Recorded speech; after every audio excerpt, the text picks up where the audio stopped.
Brazil ছন্দে ফিরেছে। প্রথম ম্যাচে ছন্দহীন, পরের ম্যাচে ছন্দ পাবার চেষ্টা, এবং শেষ ম্যাচে আমার কাছে মনে হয় যে একদমই সাম্বার ব্রাজিল। ব্রাজিল ছন্দে ফিরেছে, স্কটল্যান্ডকে উড়িয়ে দিয়েছে। শুরুর দিকে কিছুটা হলেও আলোচনা ছিল যে স্কটিশরা একটা বড় চ্যালেঞ্জ হতেও পারে, but end of the day সেই চ্যালেঞ্জ ব্রাজিল ফেস করে নাই। 3-0 এই জয় ব্রাজিলকে টেবিল টপার। গোল ডিফারেন্সের হিসাবটা যদিও শেষ পর্যন্ত আসতেই হয়েছে, কারণ মরক্কো আসলে তাদের লাস্ট ম্যাচে হাইতির বিপক্ষে 4-2 ব্যবধানে জিতেছে। But end of the day ব্রাজিলের এই জয় ছাপিয়ে, স্বস্তি ছাপিয়ে, অস্বস্তির জায়গা নিয়ে আসলে ব্রাজিল স্কটল্যান্ড ম্যাচটা শেষ হয়েছে। এবং সেই অস্বস্তির নাম ভিনি জুনিয়র, যেই ফুটবলার ব্রাজিলের হয়ে রোনালদো এবং রিভালদোর পরে গ্রুপ স্টেজের সব ম্যাচে গোল করার রেকর্ড করেছেন। প্রথম, দ্বিতীয়, তৃতীয় সব ম্যাচের ম্যান অফ দ্য ম্যাচ। সব ম্যাচে গোল করা ভিনি জুনিয়র আজকের ম্যাচে হ্যাটট্রিক পান নাই, এবং সেই হ্যাটট্রিকটা তিনি ডিজার্ভ করতেন। সেই হ্যাটট্রিকটা হবার পরও হয় নাই। সেই হ্যাটট্রিকে তিনি গোল করার পরও গোলকে বাতিল করা হয়েছে রেফারির সিদ্ধান্তে। ঘটনাটা কি? ঘটনাটা আপনারা যারা খেলা দেখেছেন জানেন, আপনারা সোশ্যাল মিডিয়ায় দেখেছেন তারাও জানেন। একজন ফুটবলার, তিনি হচ্ছে ফরওয়ার্ড মুভমেন্টে রয়েছেন, আপনি সামনে এগিয়ে যাচ্ছেন, বলকে আপনি সামনে নিয়ে গোল করার জন্য আপনার মানে বল কিক করবেন সেরকম একটা মোশনের মধ্যে রয়েছেন। আটকাতে গিয়ে ডিফেন্ডার পেছন থেকে পা বাড়িয়ে দিয়েছে। আপনি কিন্তু ডিফেন্ডারের আগে অবস্থান করছেন, আপনার পা ডিফেন্ডারের আগে। এখন ওই পার্টিকুলার ডিফেন্ডার আপনাকে আটকাতে গিয়ে, গোল আটকাতে গিয়ে, আপনার যেই মুভমেন্ট সেটা স্টপ করতে গিয়ে তিনি পড়ে গেলেন।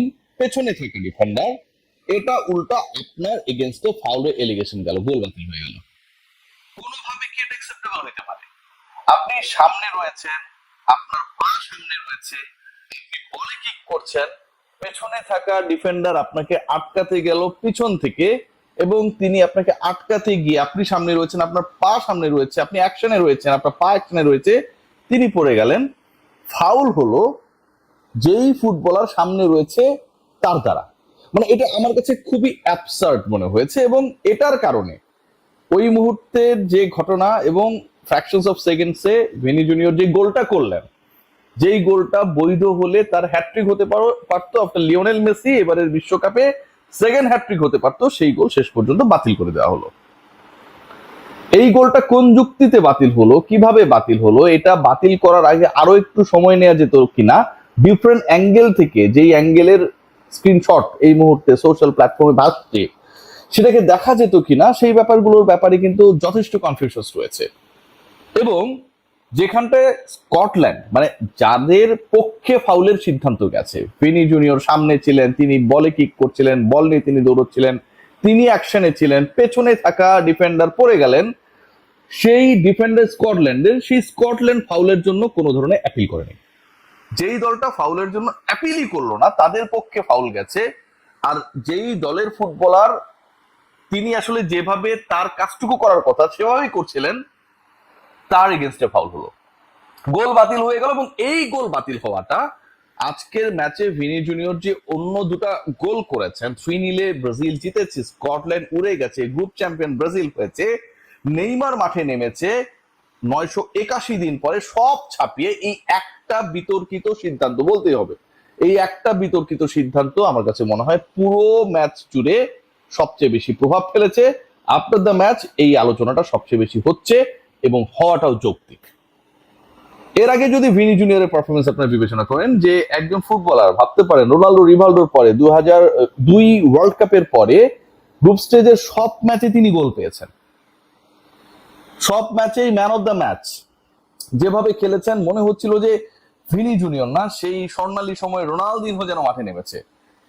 54 মিনিটে একটা সুযোগ পেয়েছিলেন, শেষ পর্যন্ত গোল দিতে পারেননি। ওটাও যদি হতো বিরতির পরে, হ্যাটট্রিক হয়ে যেত।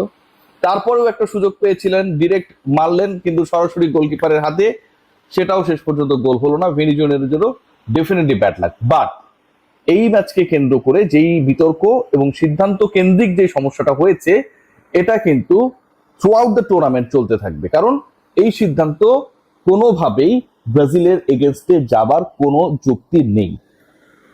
What about the other issues? ভিনির প্রথম গোলের দিকে যদি আপনারা তাকান, আমার কাছে মনে হচ্ছে এই গোলটায় তার তো ডেফিনেটলি কৃতিত্ব রয়েছে, বাট সবচেয়ে বেশি আমার কাছে মনে হয়েছে যে রায়ান মাত্র 19 বছর বয়সী একজন ফুটবলার, তার যে ক্ষুধা, তিনি যেভাবে মেক করেছেন এবং রাফিনিয়া না থাকার পরে তার উপর যে ডিপেন্ডেন্সি ব্রাজিল করেছিল সেটার একটা প্রতিদান কিন্তু তিনি অসাধারণভাবে দিয়েছেন।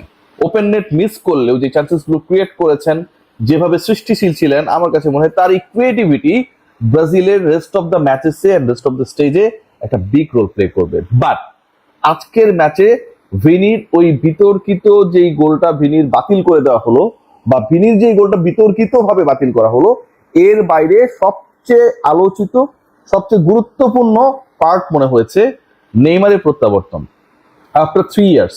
যখন 76 মিনিটে নেইমার নামলেন এবং যখন তাকে সাবস্টিটিউট করে নামানো হলো, সেই সময়টাই গ্যালারির উচ্ছ্বাস, যারা খেলা দেখছিলেন তাদের উচ্ছ্বাস আকাশ ছোঁয়া ছিল।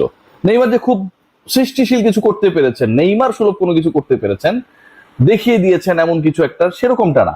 বাট নেইমারের presence always been a very very important for Selecao.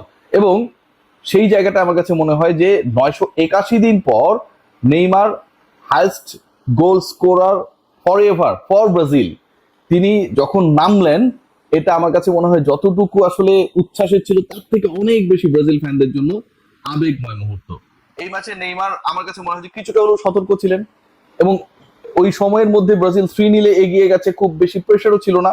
পরের রাউন্ডে যেন আসলে নেইমারকে প্রপারলি পাওয়া যায়, 76 মিনিটে নামা নেইমারের তুলনায় যেন 90 মিনিটসের নেইমারকে পাওয়া যায়, সেরকম একটা ইনস্ট্রাকশন থাকতেও পারে। বাট এই ম্যাচে আমার কাছে বেস্ট মনে হয়েছে, মানে গোলের কথা যদি আপনারা বলেন, সেটা হচ্ছে ম্যাথিয়াস কুনহার যেই 60 মিনিটের গোলটা, মানে অসাধারণ মেকিং, অসাধারণ পাসিং, অসাধারণ ক্রিয়েশন, আর ফাইনালি কুনহার যেভাবে ফিনিশ করেছেন, সেই আনন্দটা যেন তিনি ঠিক যেভাবে সাবস্টিটিউট নেইমারকে করে মাঠ থেকে বের হয়ে গেছেন, ঠিক ওই আনন্দের সমর্থন। ব্রাজিলের আজকের খেলার সবচেয়ে গুরুত্বপূর্ণ পার্ট আমার কাছে মনে হয়েছে যে ওই গোল বাতিলের বিতর্কিত অংশ, নেইমারের মাঠে নামা, কুনহার গোল। তবে এলিসন বেকার যেভাবে আজকে আউটস্ট্যান্ডিং পারফরমেন্স করেছেন, সেটাকে ছোট করে দেখার কোনো সুযোগ নেই। আপনারা যদি খেয়াল করে 90 মিনিটের পরে যে ইনজুরি টাইম ছিল, সেখানটাও তিনি যেভাবে ঝাঁপিয়ে বল আটকেছেন, প্রথমার্ধে যেভাবে কিপিং করেছেন, ডি বক্সের বাইরে থেকে মারা বল যেভাবে ঠেকিয়েছেন, ভেতরে আসা বল যেভাবে ঠেকিয়েছেন, আমার কাছে মনে হয় যে আজকে Alisson Becker the way he did his job, Scottish goalkeeper যদি তার 50%ও করতে পারতেন, তাহলে হয়তো ব্যবধানটা আরেকটু কম হতো। ব্রাজিলের এই ম্যাচটায় ব্রাজিল প্রুফ করেছে, ব্রাজিল আশা দেখিয়েছে, এন্ড ডেফিনেটলি ব্রাজিল হুঙ্কার দিয়েছে that they are in shape. ব্রাজিলের যেই শেপটাই আসলে সবাই এক্সপেক্ট করছিল যে ব্রাজিলকে আসলে আমরা একটু ব্রাজিলের মতো দেখতে চাই, আজকের ম্যাচে অনেকদিন পরে স্পিডি ব্রাজিল, স্কোরিং ব্রাজিল, এবং আমার কাছে মনে হয় স্প্যারিং ব্রাজিলকে দেখা গেছে। তারপরও যেভাবেই যাই ঘটুক না কেন, এন্ড অফ দ্য ডে এই ম্যাচ কেন্দ্রিক আলোচনা আপনি যতই করবেন না কেন, রেফারির বিতর্কিত সিদ্ধান্তে ভিনি জুনিয়রের গোল বাতিলটাই টপ অফ দ্য ডে।